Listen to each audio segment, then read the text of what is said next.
Clean my shoes, slave, my sister smirked. I threw them in the trash and left. Weeks later, Mom called 49 times, sobbing, "Your sister's in trouble." I replied, "The slave is busy." The word came out of nowhere. Slave. Not servant. Not helper. Slave. My sister Veronica stood in the doorway of her bedroom. Well, technically it used to be both our bedroom before she convinced Mom and Dad I needed to sleep in the converted garage because she needed space for her vision boards and meditation corner. She was holding a pair of white sneakers. Designer ones. The kind with a little gold logo that costs more than my monthly car insurance. "Clean my shoes, slave," she said. Smiling. Like it was a joke we both understood. I was carrying a laundry basket. My laundry. From the garage. Walking past her room to get to the washing machine that we shared, except I could only use it on Tuesdays and Thursdays between 7 to 9 p.m. because those were my assigned times according to the household schedule Mom had printed and laminated. I stopped walking. Veronica stepped closer, dangling the sneakers.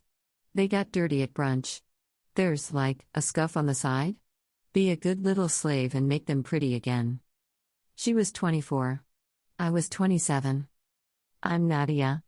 I work as a medical transcriptionist from home, the garage, specifically, where my bedroom consists of a twin bed, a desk, a space heater that barely works, and a constant smell of motor oil because Dad parks his motorcycle in there too. I make enough to survive but not enough to afford rent in our city, where a studio apartment costs what I make in 6 weeks. Veronica is an entrepreneur. She sells skincare products on Instagram. Posts photos of herself with face masks and green smoothies. Has 4,000 followers. Makes maybe $300 a month, all of which goes to more skincare products and brunch. Mom and Dad pay for everything else. Her car. Her credit cards.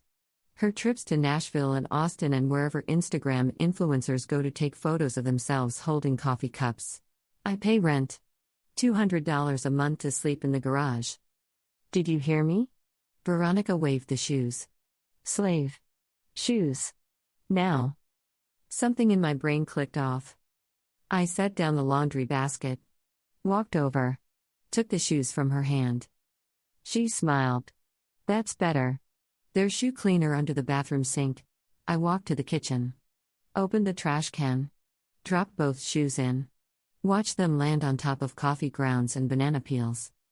Walked back past Veronica, who was standing frozen in her doorway, mouth open. Picked up my laundry basket. Kept walking. What the hell?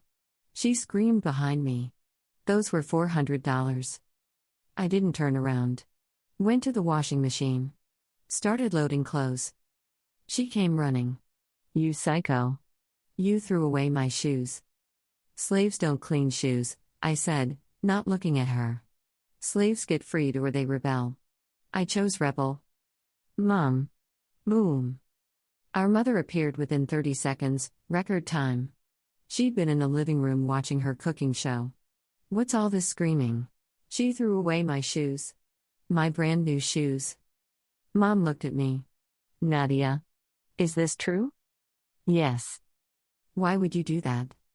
She called me a slave and told me to clean them. I threw them away instead.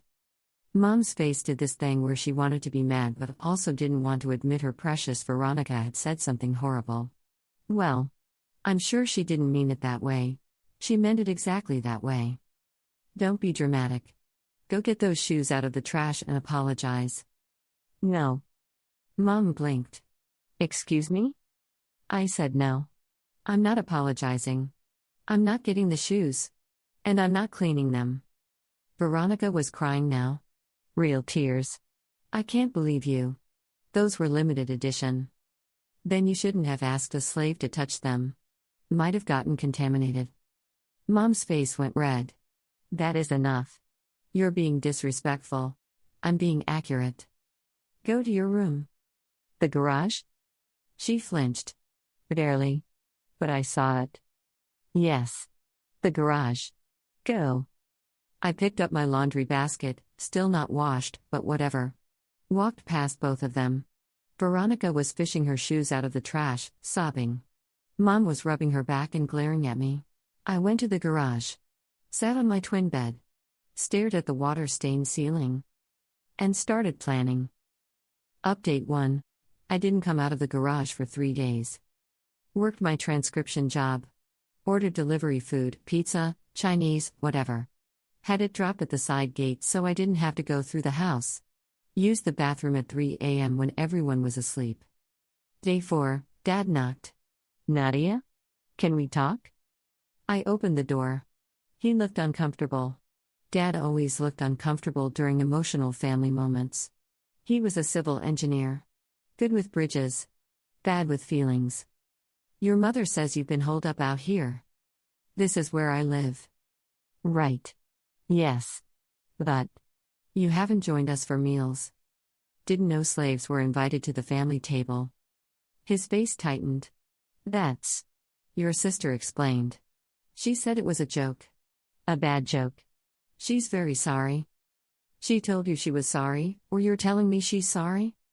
Silence. That's what I thought. Look, kiddo, he only called me kiddo when he was about to ask me to do something I didn't want to do. Can you just smooth this over? Your mom's upset. Veronica's upset. It's been tense in the house. It's been tense for me for 2 years. What's that supposed to mean? I pay rent to sleep in a garage next to your motorcycle. Veronica lives in what used to be our shared room for free. I have assigned laundry hours. She can use the washer whenever she wants. I buy my own food. You pay for her takeout. I'm 27 and I'm treated like a tenant. She's 24 and treated like a princess. Dad shifted his weight. You're both our daughters. Then why does one daughter get a bedroom and the other gets a garage? That was a mutual decision. You both agreed. She cried until Mom said I had to move. I didn't agree. I got reassigned. He didn't have an answer for that. Is there anything else?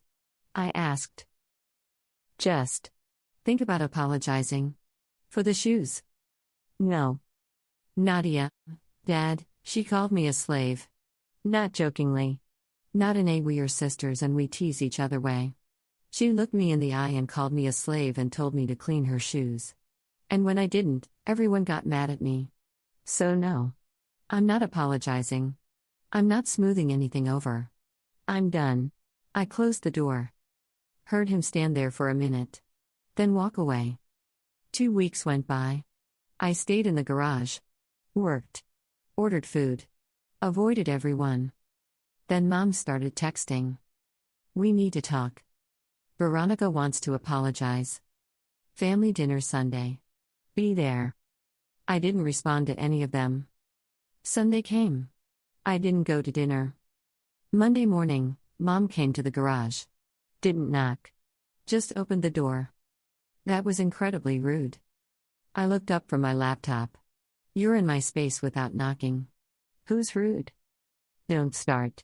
We had a family dinner and you deliberately didn't show up. I wasn't invited. You sent a text that said be there. That's not an invitation. That's a command. Slaves follow commands.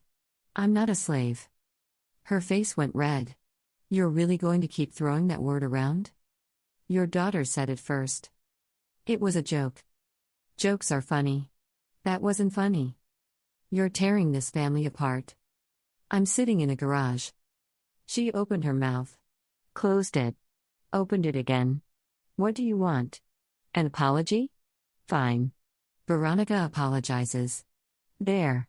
Done. Can we move on? Is she here? Did she come with you to apologize? Silence. That's what I thought. Mom stood there, looking like she wanted to say something cutting but couldn't figure out what. Finally, you're being petty. I'm being consistent. She left. Slammed the door. That night, Veronica tried. Knocked on the garage door around 10 p.m. I was in bed, scrolling on my phone. Nadia? Can I come in? No. Please. I want to talk. Talk through the door. Long pause. Okay. So. Mom said you're mad about the slave thing. Correct. I didn't mean it like. You know. Like actually. It was just a word. Words mean things. I know, but, do you?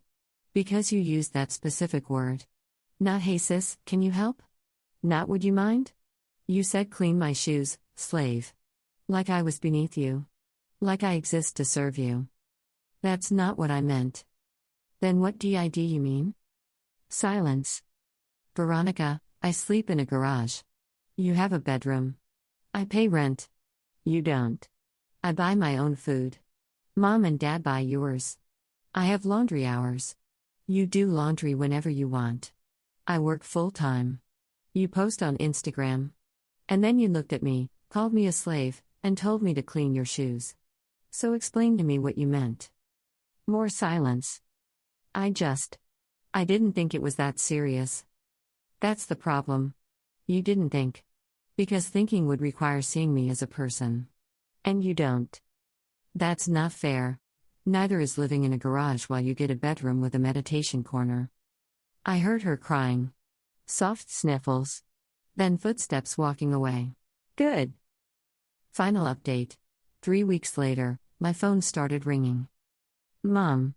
I ignored it. She called again. Again. Again. I turned off my phone. Worked. Ordered dinner. Turned my phone back on at midnight to set an alarm. 49 missed calls. All from Mom. 17 voicemails. I listened to the first one. Nadia, it's Mom. Call me back. It's important. Deleted it. Listen to the second one. Nadia, this is serious. Veronica needs help. Call me. Deleted it. Listen to the third one. Where are you? Why aren't you answering? Your sister is in trouble and you're just ignoring us? I stopped listening. Started reading the texts instead. Call me now, this is an emergency. Your sister needs you. How can you be so selfish? Call me, I typed, what's wrong? She replied in seconds, finally. Veronica's in trouble. She needs money. A lot of money. She made some bad investments in her business and now she owes, it doesn't matter how much. She needs help. Family helps family. I stared at that message for a full minute. Then typed, how much? $8,000. I laughed. Out loud.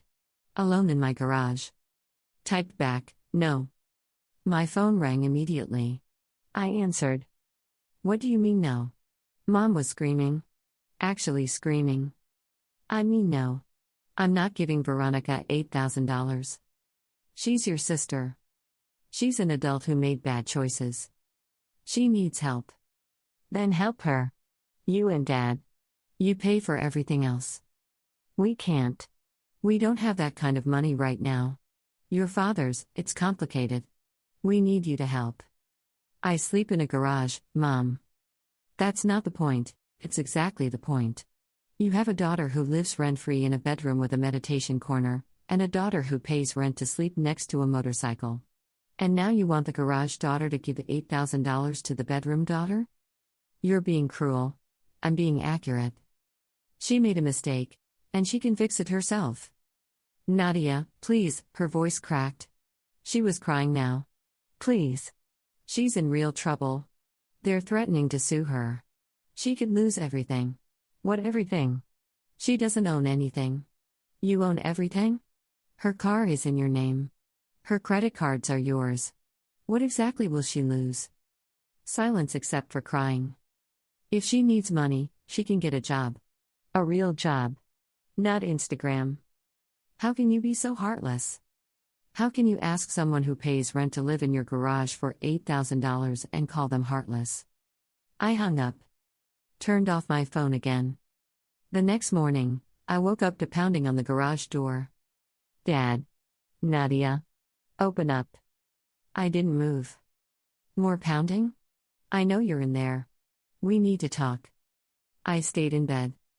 He tried the door. Locked. Fine, he yelled. Be selfish. Your sister's life is falling apart and you're just. I waited. Fine, he said again, quieter. Defeated. Footsteps walking away. I got up. Showered in the attached garage bathroom that barely had hot water. Made coffee on my single-serve coffee maker. Opened my laptop. Checked my bank account. I had $11,000 saved. Took me 3 years. Every extra dollar went into savings. For what? I didn't know. Moving out, maybe. Emergency fund. Future. I could give Veronica $8,000 and still have 3 left. I could. But I didn't have to. And I wasn't going to. I typed out an email instead. To whom it may concern, I'm writing to inquire about available rental units in your building. My budget is $1,200 per month. I can move in immediately. Please let me know what's available. Best, Nadia. Send it to 7 different apartment complexes. Got 3 responses by noon. Scheduled viewings for the weekend. My phone rang again. Mom. I answered this time. Hello? Thank God.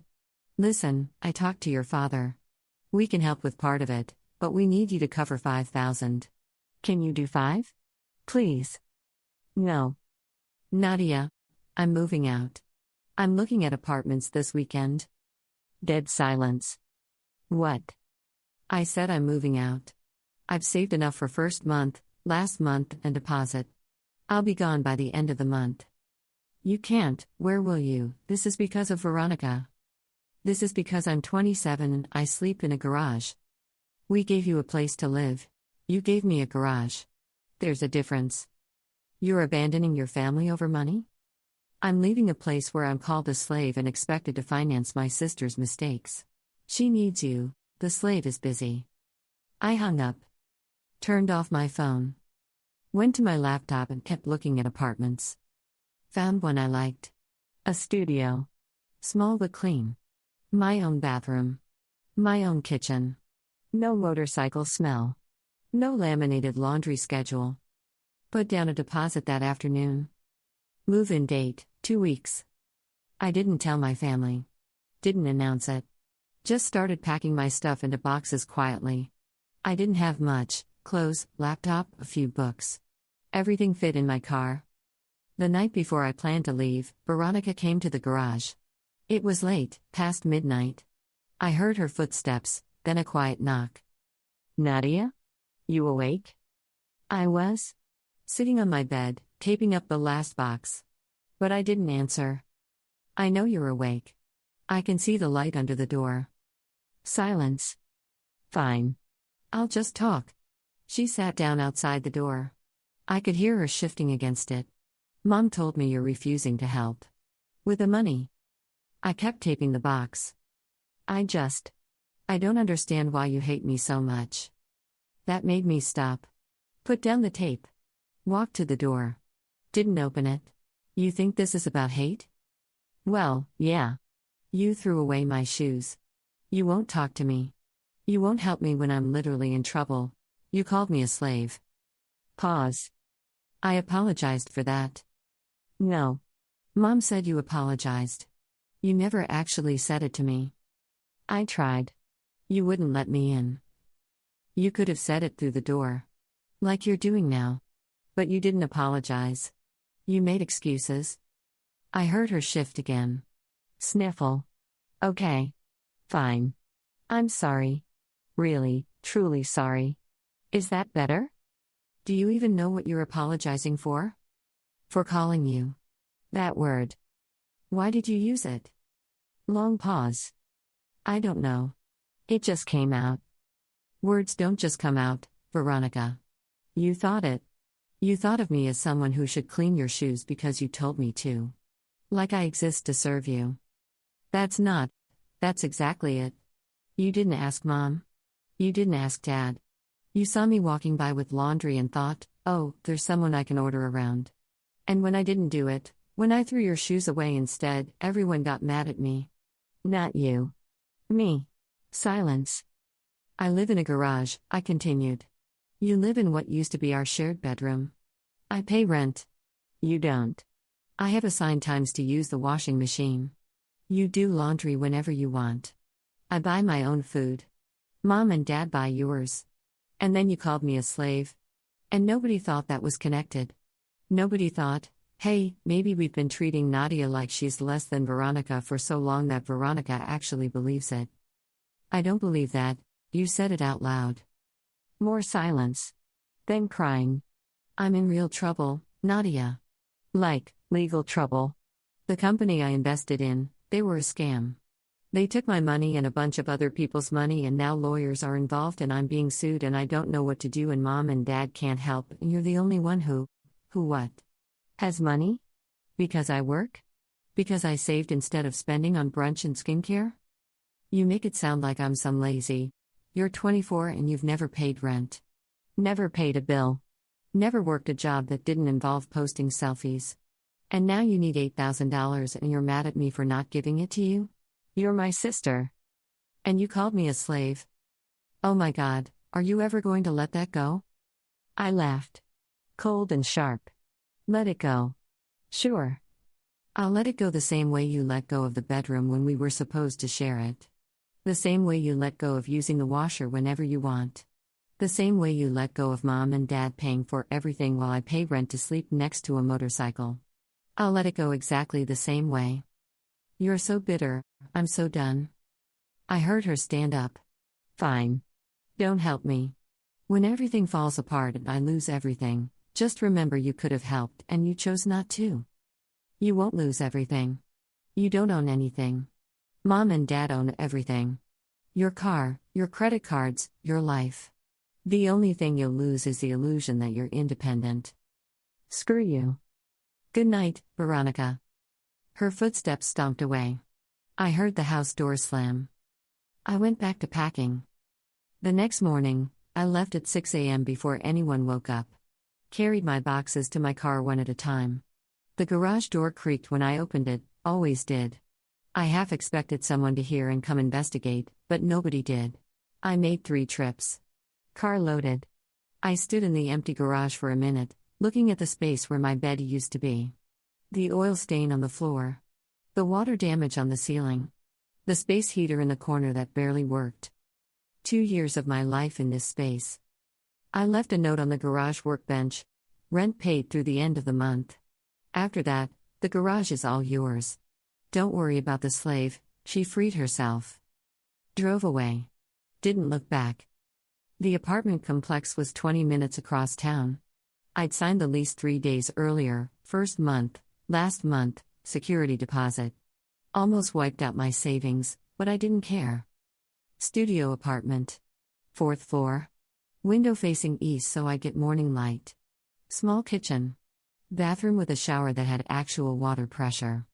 No oil stains. No motorcycle. No laminated schedule.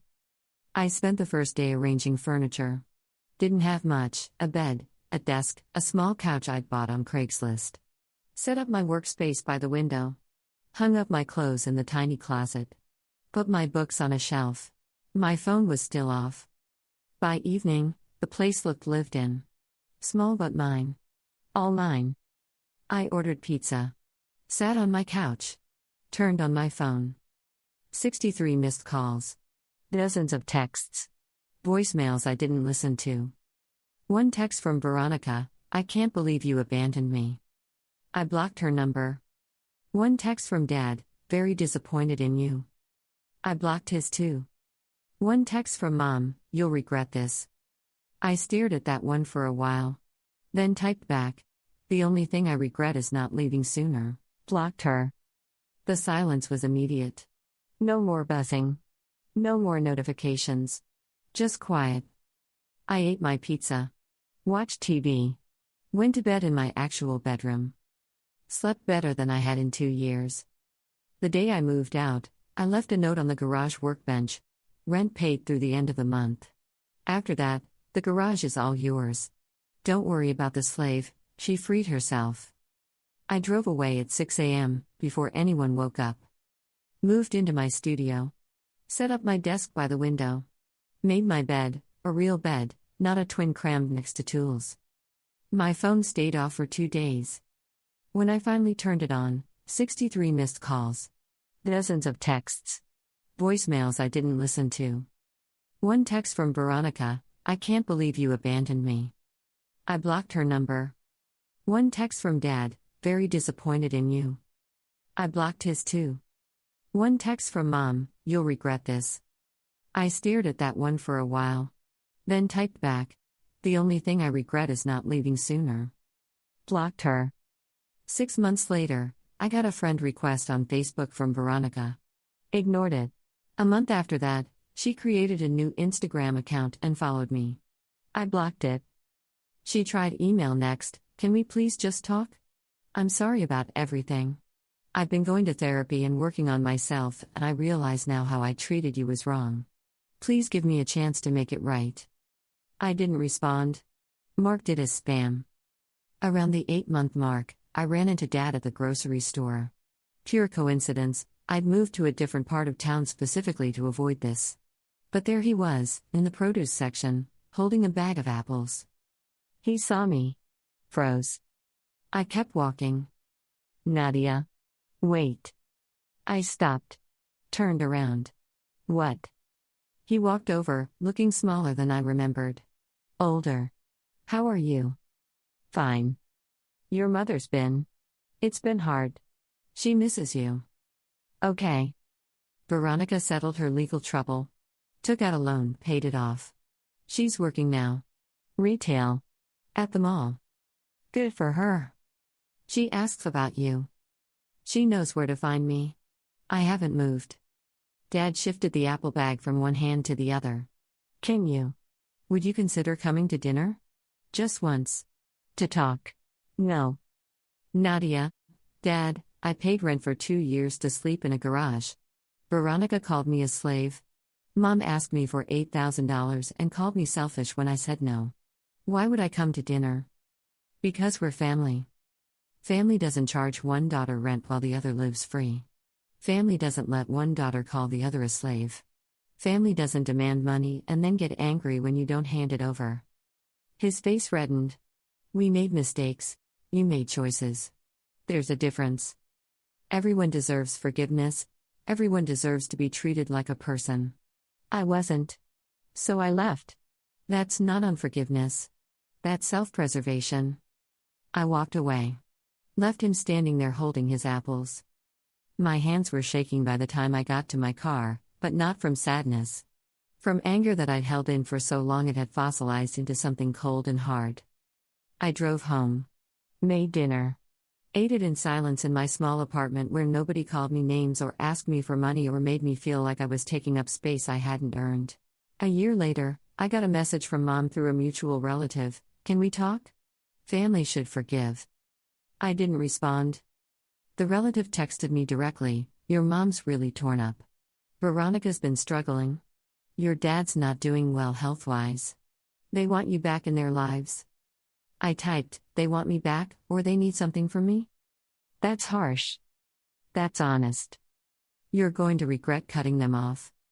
I already told Mom the only thing I regret is not leaving sooner. That hasn't changed. The relative stopped texting. 2 Christmases passed. No contact. I spent them with friends. People from work. My roommate from college who'd moved to the same city. People who'd never seen me live in a garage or heard anyone call me a slave. On the 3rd Christmas, I got a card. Hand-delivered to my apartment building, left with the front desk. Inside, a photo of Veronica. She looked different. Older. Tired. Hair pulled back. No makeup. She was standing in front of a store counter wearing a name tag. On the back, in her handwriting, I'm sorry. Really, truly sorry. Not for what Mom and Dad want. For what I did. You were right. About everything. I don't expect you to forgive me. I just wanted you to know I finally understand. I stared at that card for a long time. Then I put it in a drawer. I didn't respond. Didn't reach out. Didn't soften. Because here's the thing about being called a slave by your own sister, it tells you everything you need to know about how someone sees you. And an apology, even a real one, doesn't erase that. It doesn't rewind time. It doesn't unsay the word or undo the 2 years of living in a garage or cancel out the expectation that you should clean her shoes because she asked. An apology is just words. And words, as I told Veronica once, mean things. I'm still in that studio. Still doing transcription work. Still living alone. Nobody calls me slave. And I sleep in a real bedroom.